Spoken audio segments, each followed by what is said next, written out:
Bueno, Yuyo, una alegría estar conversando con vos. Hace bastante tiempo que no nos vemos, pandemia mediante.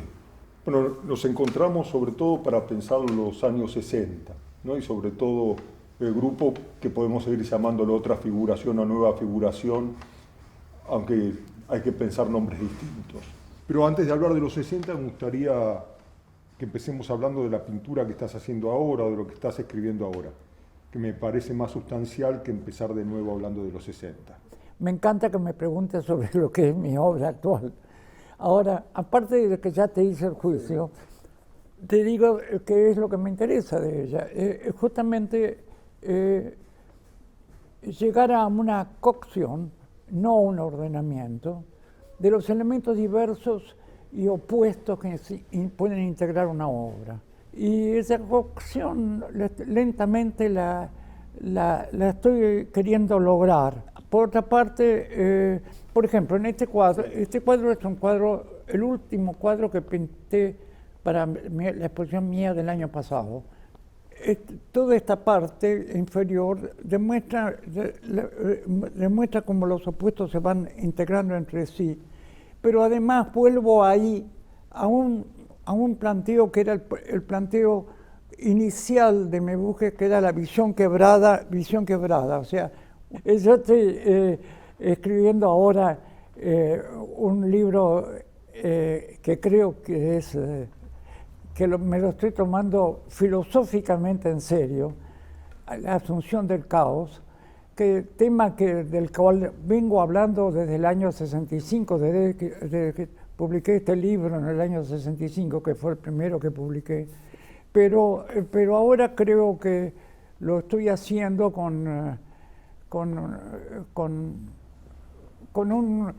es decir, no repitiendo las mismas cosas, corrigiendo una cantidad de ideas y amplificando enormemente.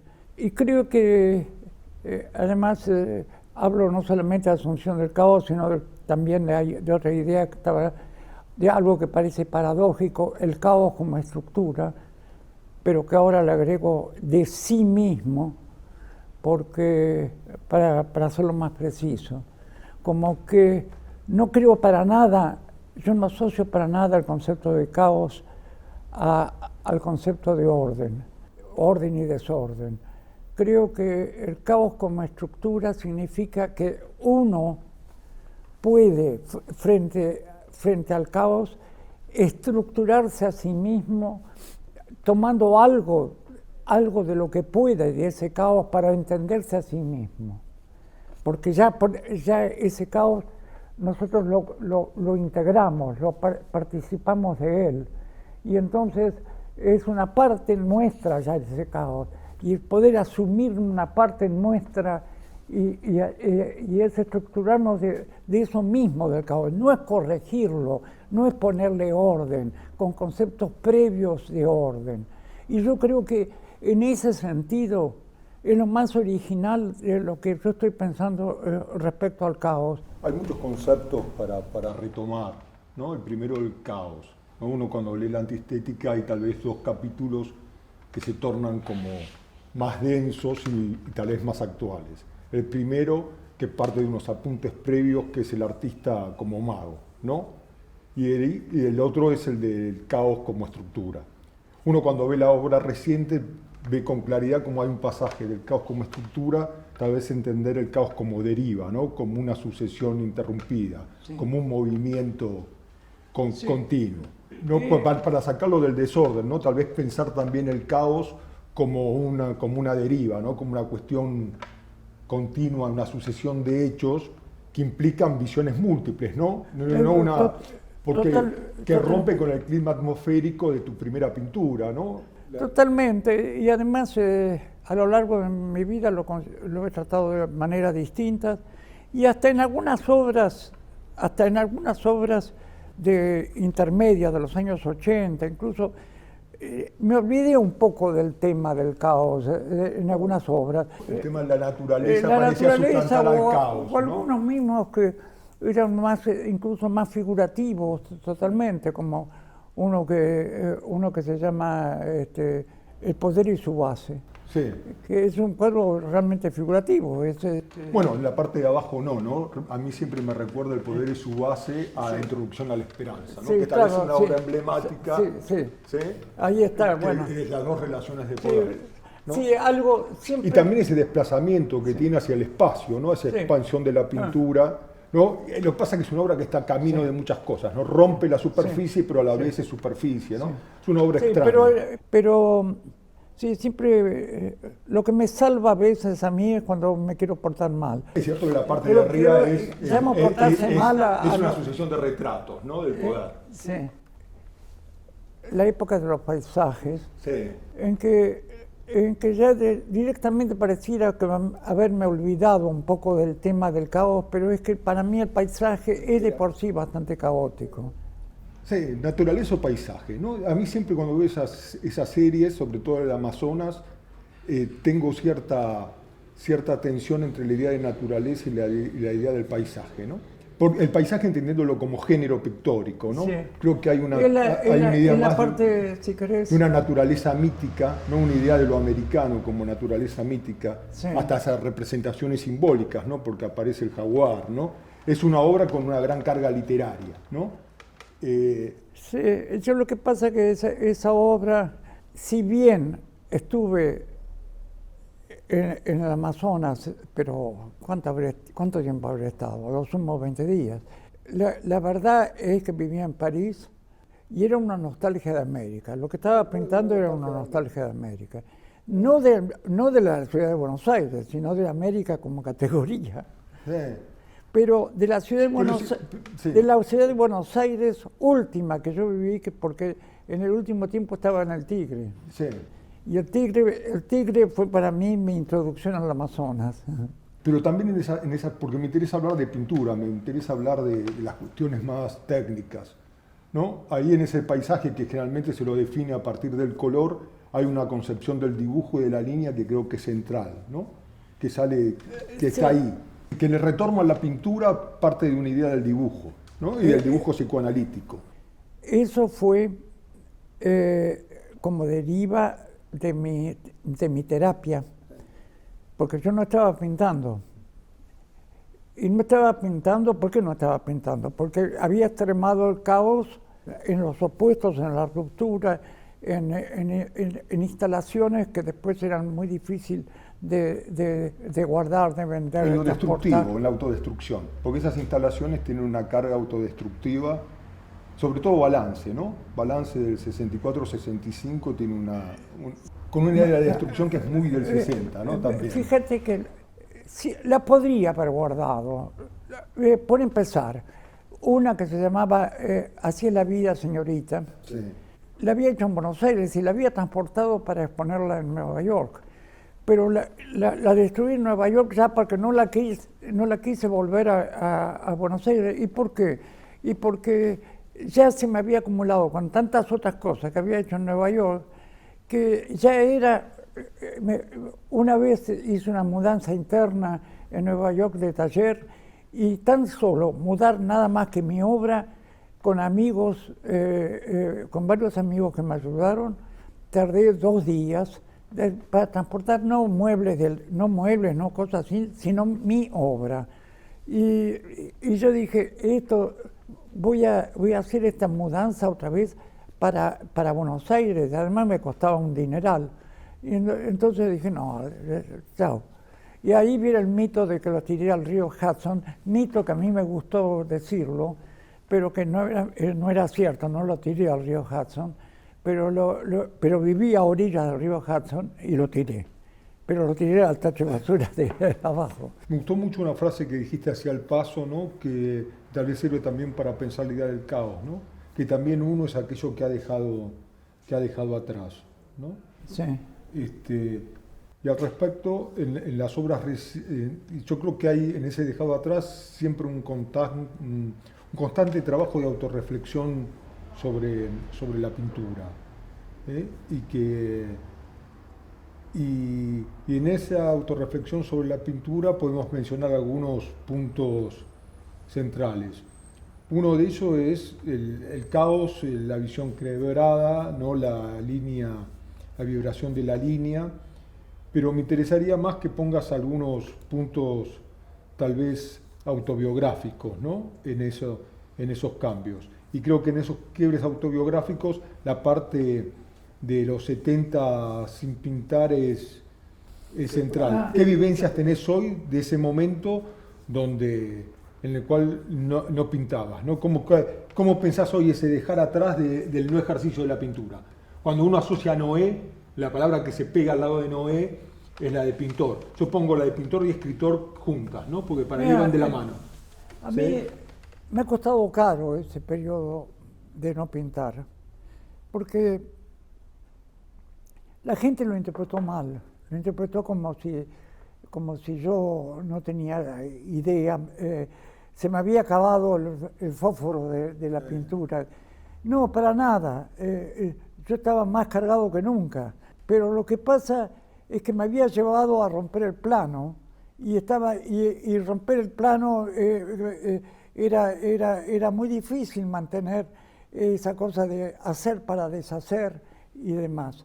Entonces, por otra parte, era un momento muy especial, que es el momento en que escribo este libro, que es un momento en que es más importante la vivencia de lo que estaba ocurriendo y viviendo en el contexto general. Y eso sucedía en Europa, en Estados Unidos y acá en Argentina. Había varios artistas que habían dejado de hacer obras. Pablo Suárez, Renzi, Margarita Paxa, León Ferrari, bueno, y yo. Ese periodo fue un periodo de militancia, pero una militancia ¿desde qué? Al final desde artista. Pero yo creo que es interesante esas protoinstalaciones, ¿no? De los 60, porque es como que cierran una idea del caos que se anuncia en la antiestética. Totalmente. ¿no? O sea, generalmente la antiestética tiene el problema que uno analiza tu obra de los tempranos 60 de la antiestética, y en verdad funciona mucho más con Noé y experiencias colectivas y con las instalaciones que con la obra del 60. Por supuesto, porque lo hizo en la misma época. 62. ¿No? Hay ese desplazamiento del espacio que tiene que ver también con la escritura de la antiestética, ¿no? Sí. Que como libro de una estética creativa no es muy ordenado, que digamos, ¿no? Aunque está ordenado en capítulos, los temas son bastante dispersos. No se puede hablar del caos siendo muy ordenado, ¿no? Y yo creo que esa dispersión está en las instalaciones, ¿no? Ajá. Sí, pero lo cierto es que si bien el caos, porque a veces cuando hablan del grupo, quieren proyectar todo el concepto de caos que era más bien mío sí. que a los otros, pero es cierto que tanto De la Vega, bueno, que era mi más próximo, es cierto, tanto De la Vega como Deira consideraron que se sentían reflejados en lo que yo decía. El único que dijo, protestó un poco es Machó, pero siempre Machó estaba siempre como a contrapelo nuestro, aun cuando no en la obra, porque no en la obra primera, sino a contrapelo porque a él lo que le interesaba ante todo era el señor Machó. Y nosotros nos interesaba la posibilidad del grupo. ¿Te das cuenta? Bueno, pero el grupo funcionaba también como estéticas individuales, ¿no? Más allá de un programa Sí. que parecía como colectivo de esa figuración abstracta. Sí. Hasta a partir que empiezan a firmar con los apellidos, ¿no? Sí. Las muestras. Sí, bueno, no con un pero nombre de grupo. claro, porque Yo creo que hay siempre esa tensión, disculpa, yo entre el grupo, el movimiento que quieren hacer y no lo constituyen, ¿no? Con la inclusión de Muñiz y Macarius en la primera exposición, no, o esas invitaciones que no... ahí sí. Ahora volvemos realmente a lo que a lo que se hace homenaje. Hagamos un contrahomenaje. No, cuando yo lancé la idea de un movimiento que rescatase la convivencia entre lo figurativo y lo abstracto. Yo no sabía, lo supe después, que ese mismo año, 59, había habido una exposición en Nueva York que era sobre ese tema, pero en el museo, pero no había esta información que hay actualmente instantánea. No, sí, aparte, volviendo a su cuestión de críticas, hay una crítica que era del 56, cuando analiza una muestra de grabado norteamericano, sí, que vino en el 56, usted ya ahí anuncia que las soluciones estéticas del tiempo nuevo es la relación entre la expresión, sí, figurativa y la abstracción. Sí. Así que es una idea que viene desde mediados de los 50. Sí, pero hizo madurez en el 59. Sí, lo que pasa es que es difícil para alguien hablar de la muestra del 59 porque las obras son... Yo lo veía cuando le hice la crítica a Machaut, y eso fue en el 56. Todas son del 56. Sí. Pero ¿quién otro hablaba de eso? No, por eso las críticas... Bueno, yo escribí un artículo sobre eso porque... ¿Pero ¿qué otra persona hablaba de eso? No se hablaba de eso. Se hablaba de la disputa entre abstracción y figuración de la posguerra, todavía continuaba. No, si había una... Franz Van Riel me contaba que la disputa era tan grande que se agarraban a trompadas dentro de la galería los abstractos contra los figurativos. Era una rivalidad, pero una rivalidad que era ambos se creían atribuían a la otra parte de reaccionario, porque mezclaban lo político con lo estético. A pesar de que dentro mismo del Partido Comunista estaba, por ejemplo, Raúl Loza, que era totalmente, no digo abstracto porque ellos no querían utilizar la palabra abstracto, pero concreto, pero era no figurativo. Y que continuó en el partido hasta el final, digamos. Sí. Mientras muchos realistas se fueron antes. Sí. Bueno, en fin. Con esa idea hicimos el grupo que ya estaba, bueno, lo incorporamos a Deira. Machaut lo incorporó. Y ya la idea fue hacer eso. Ahora, le propusimos la idea a Greco, que estaba al lado nuestro, pero él consideraba que era un paso atrás. Curiosamente, enseguida él se largó con los dibujos y demás. Bueno, su intención era un movimiento informalista, yo confieso que Greco gravitó mucho en mí en la manera de pintar, asistir a la pintura y cosas así. Pero yo creo que yo también lo influencié a él en el retorno, en el asumir la parte figurativa que él tenía latente. Después invitamos a él, no quiso. Pensamos por una cosa que hizo como en broma, y yo tengo un cuadro ahí de esa cosa, de nuestra cosa semifigurativa, había hecho Seguí, que acababa de llegar de México, pero él era abstracto. Pero él dijo no, que se sentía más abstracto que figurativo. Sin embargo, enseguida dio la vuelta. Y muchos hablaban absurdamente del grupo de los 4 integrado por los 5 pintores y lo agregaban como quinto Seguí. Sí, pero era gracioso, el grupo de los 4 integrado por los 5. Sí.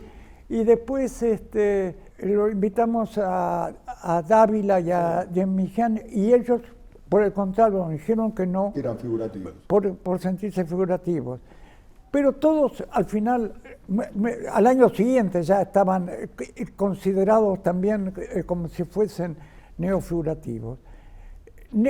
La palabra neofigurativo no la utilizamos nosotros, por empezar, porque nos parecía que si se trata de nueva figuración era Picasso.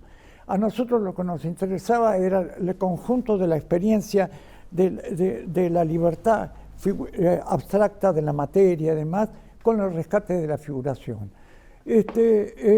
Por eso yo había propuesto como nombre figuración abstracta, cosa que creo que era el mejor, pero como demasiado paradoja lo rechazaron. Entonces, y solamente 2 personas aceptaron integrarse a esa primera exposición, que al final se llamó, por sugerencia de Machot, Otra Figuración, que venía de Art Autre, que era el nombre que estaba usando Michel Tapié. Sí. Y entonces, pero la única exposición que hicimos con nombre fue esa, en la que estaba además Macarius, pintor abstracto y fotógrafo totalmente figurativo, y que era nuestro fotógrafo, pero que hacía cosas en cintas con dibujos que se incorporaba, es decir, cintas fotográficas, que se incorporaba totalmente a nuestra imagen. Y por sugerencia de la Vega, no conocíamos a Carolina Muslink, que dijo, me acuerdo lo que decía Jorge, que era, si es por ortodoxia, ella hace eso. Rescataba la figura de la mancha y demás. Entonces la incorporamos a ella, pero después nos fuimos de viaje los cuatro, por distintas razones, a Europa, y en Europa nos dimos cuenta que el grupo éramos nosotros, y entonces volvimos y enseguida conseguimos en la Galería Bonino, que yo ya había expuesto la Serie Federal, nos ofrece Bonino una exposición y la hacemos nosotros cuatro. Y ahí ya era Deira, Machot, Noé, De la Vega, y De la Vega último porque él decía que el de la era minúscula, que el verdadero apellido era Vega y el de la era un agregado. Entonces por eso quedaba al final De la Vega. Y bueno, y todas las exposiciones que hicimos fue con nuestros apellidos. La palabra nueva figuración no la utilizamos nunca. Yo la utilicé y lamento haber tomado esa decisión. Solamente cuando fui curador la única vez que fui curador de una exposición de la nueva figuración, en el año 91 en la Recoleta, y como todo el mundo hablaba de nueva figuración, al final yo puse nueva figuración, pero no debía haber puesto ese nombre. Y el nombre nueva figuración comenzó en realidad un año después, en el 72, por Michel Ragón, que empezó a hablar de nueva figuración. En realidad, después me di cuenta, pero mucho después, que ya en alemán, Hans Plastek, pintor alemán que vivió en el Uruguay, había publicado en el 59 un libro en alemán que se llamaba Nueva Figuración en el alemán. Pero eso no lo sabíamos, no lo sabíamos para nada, eso lo supimos después, mucho después. Sí, pero me interesan algunas cuestiones de estéticas individual dentro del grupo, ¿no? Porque todos tienen procedencias distintas y... Pero en un momento, hubo algo común, hubo algo común, pero evidentemente... ¿no? Fundamentalmente. Es que las procedencias distintas eran procedencias como personas. Sí. Es decir, Machot venía... Es decir, teníamos algo en común. Sí. Ninguno había hecho la Escuela de Bellas Artes. Por suerte para todos nosotros. Sí. Creo que eso es muy importante, porque si hubiéramos hecho la Escuela de Bellas Artes, creo que no hubiéramos podido tomar la conciencia de lo que teníamos. Ninguno la hizo. Machot venía de la formación del diseño gráfico. Deira era abogado y había estudiado con Presas y con Torres Agüero. Yo 1 año y medio con Horacio Butler, pero había estudiado Derecho y había abandonado Derecho y estaba haciendo periodismo. De la Vega Arquitectura. De la Vega, que había hecho casi toda la Facultad de Arquitectura, pero le faltaban materias. Yo siempre creí que le faltaba una materia, pero en la biografía que escribió Mercedes Casanegra, parece ser que ella se dio cuenta que le faltaba bastante más de una. Yo lo que recuerdo que Jorge me decía que le faltaba legales, nada más. pero ella, Igual él había estudiado en la ella descubrió que Estímulo, ¿no? Casi toda su formación de la Vega como pintor viene de la sociedad Estímulo, ¿no? De esa cosa formal de los años 40. Él era, ya te digo, yo lo conocí a él cuando tenía 18 años haciendo el ingreso a la facultad con mi hermana y estudiando. Y él, yo lo admiraba porque era un jovencito de 18 años y ya había expuesto a la manera de Modigliani. Sí, en los años 40. Porque el padre de Jorge era un pintor aficionado. Y entonces un poco lo había contagiado y había visto. Y Modigliani era su modelo. Y luego en la facultad, lo pasaron, recibió una influencia abstracta y estaba. Pero me acuerdo en mi primera exposición, cuando él dijo que le gustaba mi exposición, dijo, yo me gustaría hablar con vos porque yo ya estoy cansado de la geometría, me dijo. Pero hablemos de las primeras obras entonces, las primeras obras tuyas, sobre todo las de las exposiciones del 59 que no se conservan, ¿no? Y la del 60. Yo creo que, yo no sé qué pasó que no, vendí algunas, pero no sé, la exposición del 59 un poco desapareció, lo poco que se conserva, o no se conserva lleno o no es muy interesante. Sin embargo, había tenido eco, pero lo que sí sé es que en el 60 hice 2 exposiciones y la segunda en Banriel fue muy grande y había cuadros, muchos de ellos han desaparecido. Después puedo hablar de los cuadros, de por qué desaparecían los cuadros, pero había cuadros muy grandes y realmente algunos muy buenos. Es decir, hasta que reconozco que eran buenos porque los he tenido hasta hace poco tiempo. Por ejemplo, Júpiter Tonante, La Idiota. O La Idiota. El retrato de Rosas, ¿no? Sí, ese, pero el primero, sí. Las Tentaciones de San Antonio. Las Tentaciones de San Antonio, que yo no sé dónde diablos, creo que es uno de los que desapareció. Mira, los cuadros desaparecieron en gran parte. Todavía conservaba algunos mis viajes. Mis viajes fueron fatales. Y entonces, en uno de ellos, a una persona, que no quiero nombrar, que conocen todo el mundo,